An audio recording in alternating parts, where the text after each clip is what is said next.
Ramadan is a month of fasting and prayer. It brings us closer to Allah and each other. It brings us closer to Allah and each other. Alhamdulillahi Rabbil Alameen, wa salatu wa salamu ala Sayyidil Anbiya'i wal Mursaleen. Amma ba'd, fa'udhu billahi minash shaytanir rajeem. Bismillahir Rahmanir Rahim. Salatu wa salamu alayka ya Rasulallah, wa ala alika wa ashabika ya Habiballah. As-salatu wa salamu alayka ya Nabiyallah, wa ala alika wa ashabika ya Nurallah. The Prophet of mankind, the peace of our heart and mind, the most generous and kind sallallahu ta'ala alayhi wa alihi wasallam has stated, undoubtedly your names along with your identity are presented to me. Therefore recite excellent salat upon me, in other words, with the most beautiful words. Sallu ala al-Habib sallallahu ta'ala ala Muhammad sallallahu ta'ala alayhi wa alihi wasallam. Alhamdulillah azza wa jal, my dear viewers, in this beautiful silsila of the blessings of Ramadan, alhamdulillah azza wa jal, in the last episode I discussed about the rulings of i'tikaf, and inshallah azza wa jal, in this episode I will carry on talking about the rulings of i'tikaf. My dear viewers, now let's look at some of the Madani powers regarding acts which are permissible during i'tikaf. Number 1, eating, drinking and sleeping. Eat and sleep on your own shoe or mat instead of the masjid mats. Number 2, talking about worldly matters. If necessary, but do quietly, do not talk unnecessarily. Number 3, changing clothes in the masjid, applying itar and oil to the hair or beard. Number 4, trimming beard or hair and combing hair, but make sure that no strands of hair fall inside the masjid while doing these things. Further, be careful not to stain the masjid mats or walls with oil or food. It will be easier to do these things in the wudu area or the finaya masjid on one's own mat or shore. Number 5, examining a patient, suggesting medicines or writing prescriptions inside the masjid without fee. Number 6, learning or teaching the Holy Quran, Islamic knowledge, Sunnah and supplications inside the masjid without any fee. Number 7, if necessary, buying or selling things for oneself or family inside the masjid is permissible for a mu'takif, but he is not allowed to bring any merchandise inside the masjid. However, if it is in a small quantity that doesn't take up much space, it will be allowed to do so in this case. This buying and selling is allowed only in case of necessity. It will not be permitted if it is aimed at earning wealth, regardless of whether the goods are inside the masjid or outside. Number 8, washing clothes, pots, etc. inside the masjid is permissible, provided that not even a single splash of water falls onto the masjid mats or floor. It can be done properly using a large pot. The acts that are basically permissible by Sharia and that are neither prohibited during i'tikaf nor invalidated and that do not desecrate the masjid either in any way are all permissible for mu'takif. But a mu'takif should abstain from unnecessary things. 2 ahadith are presented regarding permissible acts for a mu'takif.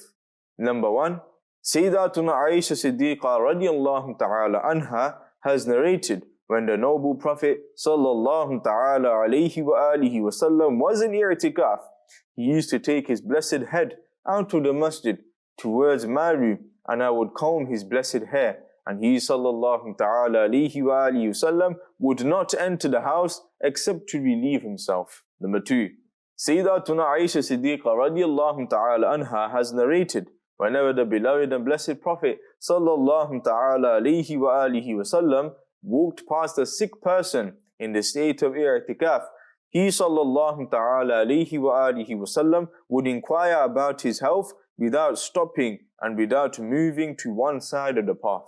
My dear viewers, the blessed hadith clarifies that when the Prophet of mankind, the peace of our heart and mind, the most generous and kind sallallahu ta'ala alayhi wa alihi wasallam came out of the masjid during his i'tikaf for a shar'i or physical need and walked past a sick person he sallallahu ta'ala alayhi wa alihi wasallam would neither move to the other path nor stop to console the sick person, but rather he sallallahu ta'ala alayhi wa alihi wasallam would inquire about his health whilst walking. Whenever a mu'takif Islamic brother exits the masjid boundaries due to any lawful reason, he should not remain outside of the masjid unnecessarily, even for a single moment.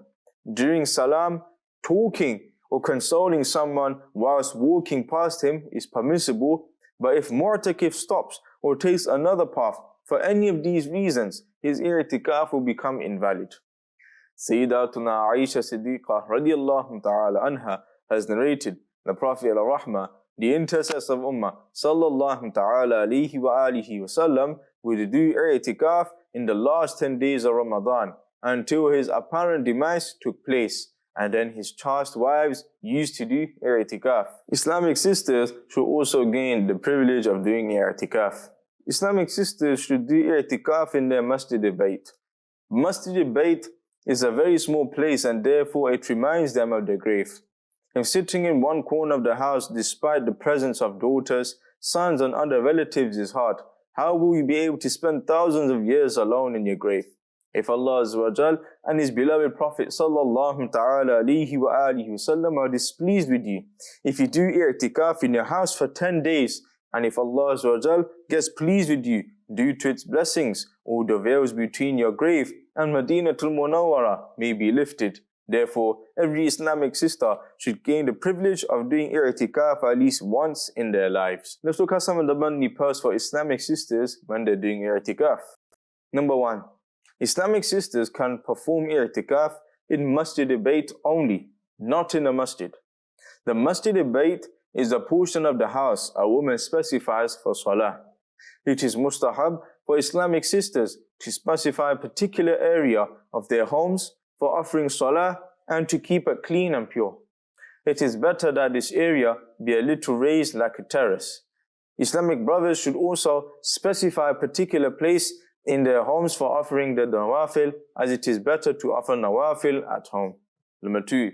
If an Islamic sister has not specified a particular place in her home for salah, then she cannot perform i'tikaf. However, if she specifies a place for salah at the time of intending to do i'tikaf, she can do it within the specified area. Number 3. An Islamic sister cannot do i'tikaf in someone else's house. Number 4. It is not permissible for a wife to do i'tikaf without her husband's permission. Number 5. If the wife has started i'tikaf with her husband's permission, but the husband wants to prevent her later on during the i'tikaf, he cannot do so. If he does, it is not wajib for the wife to obey him. It is not permissible to leave the place of i'tikaf without shar'i needs. Islamic sisters cannot go to any other portion of the house either.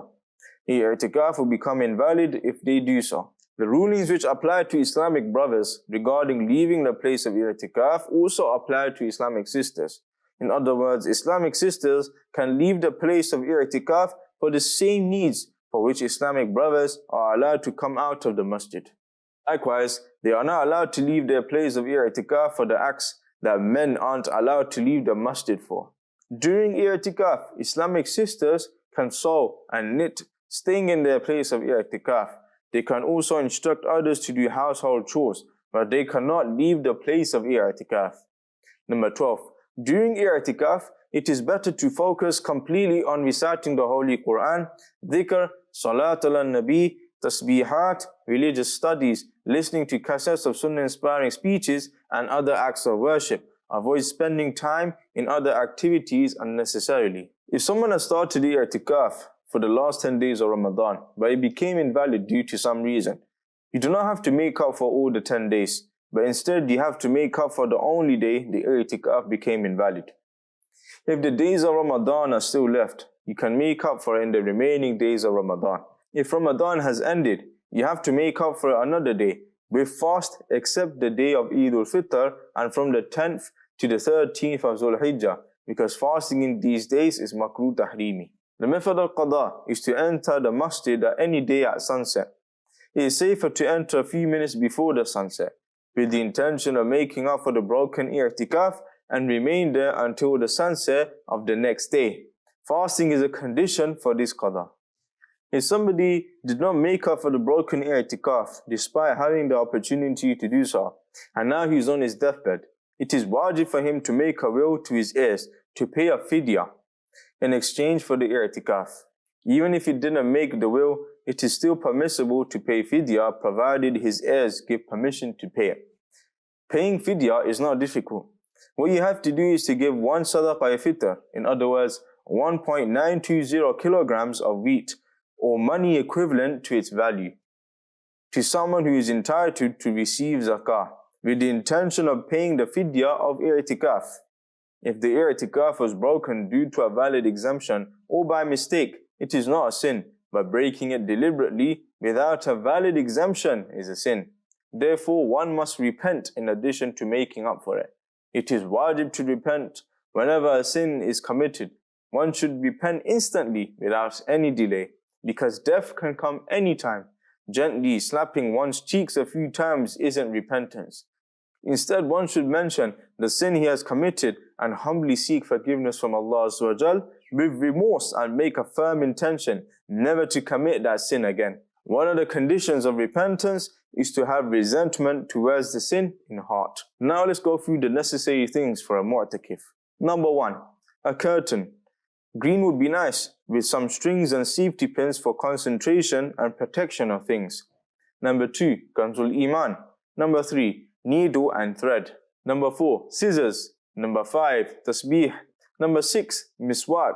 Number 7, kuhal. Number 8, bottle of oil. Number 9, comb. Number 10, mirror. Number 11, itar, perfume. Number 12, 2 dresses. Number 13, tahban.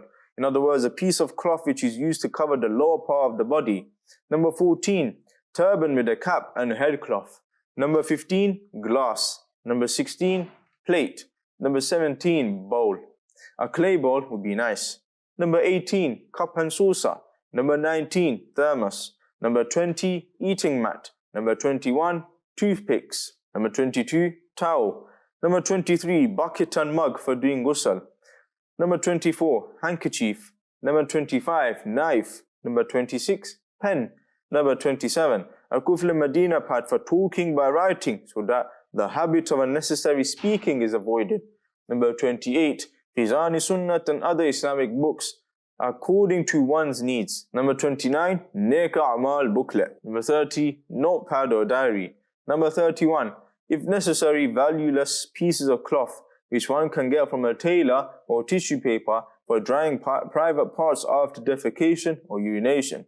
Number 32, a sleeping mat. It is not permissible to bring such a mat from which splinters fall and spread into the masjid. Number 33, a pillow, if necessary. Number 34, a shawl or blanket to cover oneself. Number 35, a shawl for observing veil within veil. Number 36, tablets for headache, cold, fever, etc. Mark your things with a picture of something like the moon, star, etc. so that you can recognize them easily if they get mixed up with other people's things.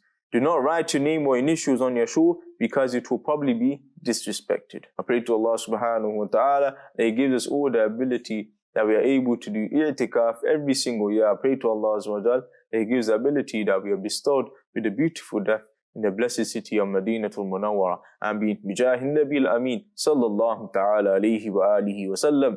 Sallu ala al-Habib. Sallallahu ta'ala ala Muhammad. Sallallahu ta'ala alayhi wa alihi wa sallam. Ramadan is a month of fasting and prayer. It brings us closer to Allah and each other. It brings us closer to Allah and each other.